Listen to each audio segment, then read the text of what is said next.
տարբեր ապօրինի որոշումներ առանց աչքը տակելու իրագործում է ինչպես ՔՊ-ի սրտի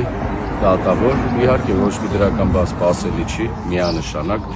Ինչ վերաբերում է երեկվա տրագիկոմեդիկ շոուին, մի հատ լավ սցենա բան։ Իրենք հնդկական կինոներ շատ են սիրում, Շենգավիթ վարչական շրջանում բնակվել են, տեսել են, որ հնդկականներ այնտեղ շատ են ցուցադրում, սովորել են։ Երեք մի տրագիկոմեդիկ բան էին նկարում։ Թևանյանը իր ոտքով եկել էր քննչական կոմիտե, Մազմանյան մեկ հասցրին, որ պետք է գործեր, մուտք գործեր 2-3 մետր հեռավորության վրա էր։ Մարդը 2 օր է Հայաստանի Հանրապետություն նման հոդվածով, ես չգիտեմ, մարդիկ ապօրինի հոդվածը դրել են դավաճանության, չգիտեմ ինչ իրենց մտքով անցել է։ 2 օրը շրջում է Երևան քաղաքում Քարոզ Արշավյանում, երեք իր ոտքով եկավ, որ տեսնի ինչա կատարում, մուտք գործի, եկան թանդալները, ձեռնաշղթաները դրեցին, դեպի նկարել էին, որ տանային ցույց տային, լավ զգային, ոչ մի բան չենք բացառում, ինչ ուզում են թող անեն։ Այսօր ժամը, սելի այնակիցներ, այսօր ժամը 15:30 Արաբկիր վարչական շրջանում մեր քարոզարշավը շարունակվելու է, հետաքրքիր քարոզարշավ է լինելու, ոչ մի վախի մթնոլորտ չկա, իրենց ուզածն էլ հենց այդ է, որ պարակտեն, վախի մթնոլորտ ստեղծեն, չի լինելու նման բան, նահանջ չի լինելու։ Սաղ Ստեփանյան, հաշվի առնելով, որ արձակուրդում գտնվող պաշտոնատար անձն է սկզբում հայտարարում, հետո այն գործընթացներ մեկնարկում, այստեղ խնդիր չեք տեսնում։ Ամենտեղ խնդիր կա։ Մարդը հայտարարում է, որ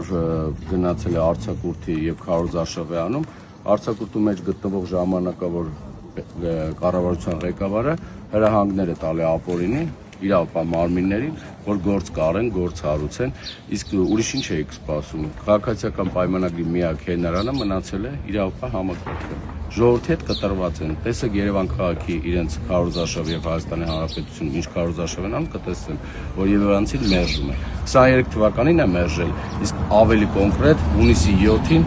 ժամը 7-ին կլսեք ինչ մերժում է լինել, որովհետեւ մեծ մասնակցություն ապավելու Երևանցին ու Հայաստանի Հանրապետության քաղաքացին ու այս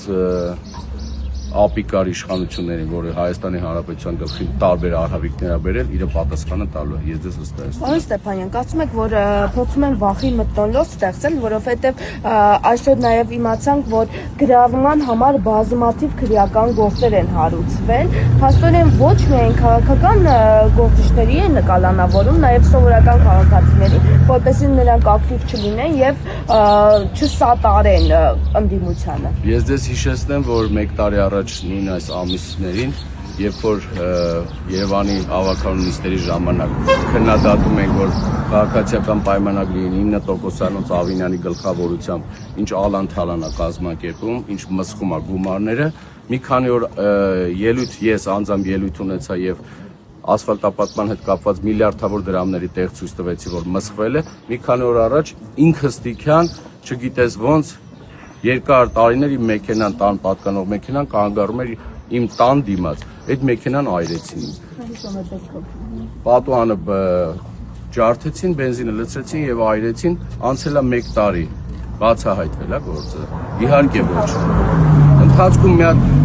20 տարեկան երեխա են գտել, որ ինքն էր վարել, երեխան հիմա տանն է։ Դա ինձ չի հետաքրքրում, հետևի կանգնած մարդիկ են պետք, բայց չի բացահայտվելու։ Հունիսի 7-ից հետո կբացահայտվի։ Դա հենց այդ փորձն է, որ լռեցնեն։ Իսկ ինչ վերաբերում է գրառումներին, ինչ գրառում են, մարդկանց լայքի համար են արդեն գործից ազատում, վախեցնում, զանգում հորաքրոջ աղջկան, ասում ձեր բարեկամը լայքել է անդիմադիր ուժերից մեկին աշխատանքից ազատել։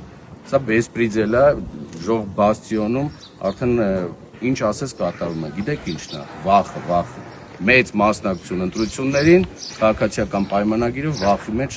ինքը լավ սենց ճպճպում է վախի մեջ, գիտի վերջը գալիք ինչը։ Պարոն Ստեփանյան, նորից կհիշեցնեք այսօրվա երթի ժամը։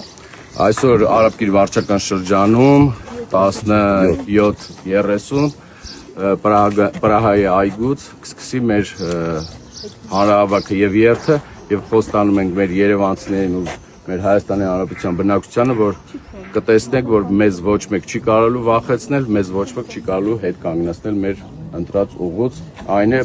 վերջ տանք այս ապիկար իշխանությանը հունիսի 7-ին ընտրելով համարի 7-ին մեծ մասնակցության արդյունքում։